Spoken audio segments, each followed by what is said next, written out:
రేపటికై చేసే యుద్ధంలో కొన్నిసార్లు ప్రతి ప్రయత్నం విఫలమవుతుంది. ఇది ఇలానే కొనసాగితే భవిష్యత్తేంటి అన్న ప్రశ్న ఎంతగానో భయపెడుతుంది. తీసుకునే ప్రతి నిర్ణయం, జీవితంలో జరిగే ప్రతి సంఘటన మనిషిని ఎంతో కృంగతీస్తుంది. ఎందరో ఎన్నో చెప్తారు, అంతా మన మంచికే, కాలం గడిస్తే అన్నీ సర్దుకుంటాయని, నీకు మంచి రోజులు వస్తాయని. కానీ అవి నమ్మడానికి మనసుకి ఓపికండదు. ఇలాంటివి ఎన్నో విని విరక్తి చెందిన హృదయాలకు మాటలు కూడా ఓదార్పునివ్వవు. ఒకరోజు 2 రోజులు కాదు, నెలలు దాటి సంవత్సరాలు దాటుతుంది, కానీ బ్రతుకుల్లో మార్పు రావడం లేదు. కష్టం పెరుగుతుందే తప్ప జీవితం ముందుకు వెళ్ళడం లేదనిపిస్తుంది. ఎన్నోసార్లు చుట్టూ ఉన్న ప్రపంచం ముందుకు వెళుతుంది, నేను మాత్రం వెనక్కి వెళ్తున్నా అనిపిస్తుంది. గతాన్ని వెతికి చూస్తే ఏదో ఒక నిర్ణయం నిన్ను వేధిస్తూనే ఉంటుంది. ఆ రోజు అలా చేసి ఉండకపోయింటే జీవితం ఈరోజు ఇలా ఉండేది కాదు. తెలిసి తెలిసి తప్పు చేశానేమో అనిపిస్తుంది. ఎంతో ధైర్యంతో, నమ్మకంతో తీసుకున్న నిర్ణయాలు ఈరోజు త్రిశూలాలుగా మారి గుండెకు తూట్లు పొడుస్తుంటాయి. సంబంధం లేని వ్యక్తులు, ఊహించని సమస్యలు, ఆర్థికంగా, మానసికంగా, శారీరకంగా అన్నీ కలిసి కొన్నిసార్లు దాడి చేస్తాయి.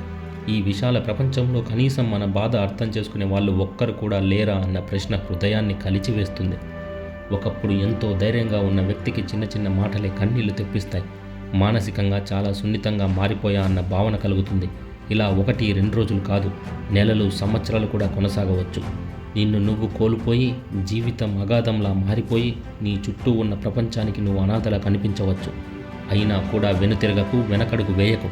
శతాబ్దాల చరిత్రను ఎన్నో దశాబ్దాలుగా చెప్పుకుంటూ వచ్చిన ప్రతి కథలో, గెలిచిన ప్రతి ఒక్కడి గాథలో ఇలాంటి రోజులే, ఇలాంటి బాధలే, అవన్నీ తట్టుకొని దాటుకొని వచ్చినందుకే సామాన్యుడి కథలు జీవిత చరిత్రలయ్యాయి.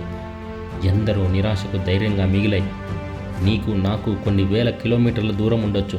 ఎక్కడో ఒక మారుమూల ప్రాంతంలో కూర్చొని నీలో ధైర్యం నింపడం కోసం నేను రాస్తున్న మాటలు నీ జీవితాన్ని ఇప్పటికిప్పుడు మార్చకపోవచ్చు, కానీ నీకు వాస్తవాన్ని అయితే తెలియజేస్తాయి. నీ కథ మాత్రమే కాదు, గెలవాలని ప్రయత్నిస్తున్న ప్రతి ఒక్కడి కథలో పైన రాసిన ప్రతి మాట శిలాశాసనంలా లిఖించబడి ఉంటుంది. ఇలానే ఇంకెన్నేళ్లు కొనసాగినా నిరాశ చెందకు. క్రికెట్ని మతంలా భావించి దేశంలో ప్రపంచ కప్ అందుకోవాలంటే 28 ఏళ్లు పట్టింది. రాత్రికి రాత్రి అద్భుతాలు జరగవు, కానీ నీ అర్ధరాత్రి ఆలోచనల అలజడి, పట్టపగటి నీ పోరాటాల పెట్టుబడి ఎప్పటికీ ఎన్నటికీ వృధా కాదు. జరిగే కాలాన్ని జరగనివ్వు, మరిగే రక్తాన్ని మరగనివ్వు. మాటలు జారిన నోర్లన్నీ మూతపడాలి. కేవలం వాళ్ళ చెవులకు నువ్వు బద్దలు కొట్టే గెలుపు కోటల శబ్దం మాత్రమే వినపడాలి. ఏదో ఒక రోజు నువ్వు అనుకున్న గెలుపు నువ్వు అందుకుంటావు. ఆనాడు ఈ మాటలు మళ్ళీ చదువు. నీ పోరాటం ఎంత గొప్పగా ఉందని నీకు గర్వంగా అనిపిస్తుంది.